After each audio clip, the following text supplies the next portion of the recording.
घेतला जातोय, काय तोडगा काढला जातोय हे पाहणं महत्त्वाचं असेल। मुख्यमंत्री असताना मराठा समाजाला 10% आरक्षण मी जाहीरपणे सांगितलं होतं की आरक्षण देणार। 10% आरक्षण मराठा समाजाला दिलं। आजही ते आरक्षणाचा लाभ मराठा समाजाला मिळतोय। त्याचबरोबर कुणबी नोंदी शोधण्यासाठी जस्टिस शिंदे कमिटी आपण गठीत केली, ती देखील आजही काम करते आहे आणि लाखो कुणबी नोंदी देखील त्याच्यामध्ये सापडलेल्या आहेत, त्याचा देखील लाभ त्यांना होतोय। त्याचबरोबर मग सारथीच्या माध्यमातून देखील विविध कोर्सेस आपण सुरू केले, त्याचा देखील समाजाला फायदा होतोय।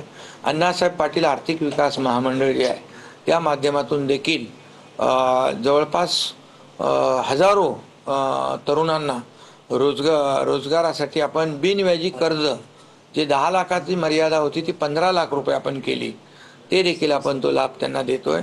आणि त्याचबरोबर हॉस्टेलचा विषय आहे, हॉस्टेलचं देखील जे काही आपण हॉस्टेल जोपर्यंत त्यांना मिळत नाही, काही ठिकाणी हॉस्टेल उभी राहिली, ज्या ठिकाणी हॉस्टेल उभी नाहीत त्यांना दर महिन्याचं भाडं देखील विद्यार्थ्यांना आपण देतोय। अशा अनेक योजना आपण म्हणजे आज याच योजनांमधून UPSC MPSC मध्ये मुलं पुढे जात आहेत आणि स्वतःच्या पायावर उभं राहत आहेत, रोजगार मिळतोय।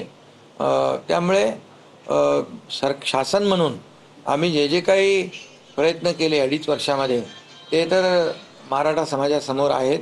आणि पूर्वी 2016 मध्ये 17 मध्ये देखील देवेंद्र फडणवीसजी जेव्हा मुख्यमंत्री होते त्यावेळेस देखील मराठा समाजाला आरक्षण दिलं होतं आणि मराठा समाजाला आरक्षण दिलं, ते हायकोर्टामध्ये टिकलं देखील।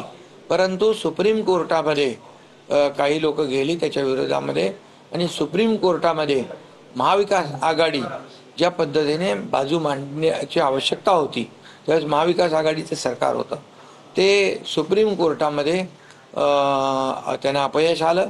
ही वस्तुस्थिती आहे आणि ज्या पद्धतीने त्या आरक्षणासाठी प्रयत्न करायला पाहिजे होते, लक्ष द्यायला पाहिजे होतं, दुर्दैवाने तशा प्रकारचं ते झालं नाही। आणि पण मी मुख्यमंत्री पुन्हा झाल्यानंतर आरक्षण मात्र 10% दिलेलं आहे। त्यामुळे मराठा समाज बांधव भगिनींना माझी एकच नम्र विनंती आहे की जे काही आम्हाला करता येईल ते समाजासाठी आम्ही केलंय, यापुढेही करू। परंतु एवढंच आहे की समाजामध्ये कुठे तेढ निर्माण होणार नाही। OBC समाजाचं कुठलंही आरक्षण कमी करून मराठा समाजाला मिळावा अशी मराठा समाजाची देखील भूमिका नाही आहे आणि ती नसावी।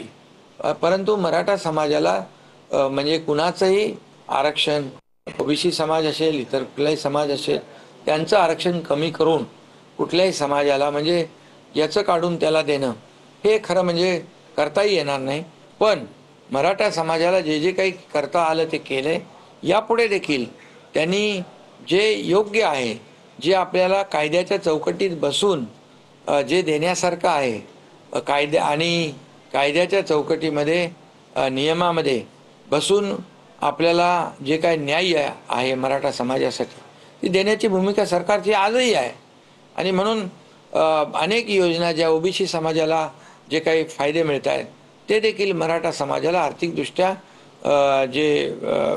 ज्या माध्यमातून आर्थिक मराठा समाज जो आहे आर्थिक आणि सामाजिक मागासलेला आहे, त्यामुळेच आपण मराठा समाजाला आरक्षण 10% दिलंय आणि ते पुढे देखील टिकवलं पाहिजे ही सरकारची भूमिका आहे। आणि त्या उपर देखील ज्या काही सूचना येतील त्या सूचना देखील सरकार लक्षात घेईल। परंतु जे योग्य आहे, कायदेशीर आहे, जे नियमात बसणार आहे अशा प्रकारची जी काही मागणी असेल त्या बाबतीत सरकार आजही सकारात्मक आहे। आमची देखील आणि मुख्यमंत्री महोदयांची आमची चर्चाही झाली की जे काही देणं शक्य आहे पण कायद्याच्या चौकटीत बसून, नियमामध्ये बसून, कुणाचंही आरक्षण कमी न करता, कुणाचंही नुकसान न करता जे काही देणं शक्य आहे ते त्याच्याबद्दल सरकार सकारात्मक। जरांगेचं म्हणणं आहे गोळ्या झाडल्या तरी हटणार नाही, मात्र एकाच दिवसाचं त्यांना आंदोलन करण्यासाठी मुभा देण्यात आली आहे। जर 5 वाजेनंतर हटली नाही तर शिवसेनेची भूमिका सरकार शिवसेनेची काय भूमिका? भूमिका काय? म्हणून गोळ्या घालण्याचं काम सरकारचं नाही आहे. हे सर्वसामान्यांचं सरकार आहे, सर्वसामान्यांना न्याय देणारं सरकार आहे. म्हणून तर मी सांगतो ना की जे आम्ही दिलं ते जे आज टीका करतायत त्यांनी टिकवलं नाही. त्यांची भूमिका त्यांनी स्पष्ट केली पाहिजे की काय भूमिका आहे तुमची यांच्या आंदोलनावर. आणि जेव्हा आम्ही बैठकीला बोलवतो, जेव्हा मी मुख्यमंत्री असताना, तर बाहेर तर खूप काय काय बोलतात, समाजाला पाठिंबा पाठिंबा, आणि बैठकीला येत नाहीत. ही असली दुटप्पी भूमिका का घेता? जी भूमिका आहे ती स्पष्टपणे घ्या. आणि म्हणून मराठा समाजाला न्याय देत असताना सरकार त्यांच्यावर कुठलाही अन्याय करणार नाही. किंवा मराठा समाजाला न्याय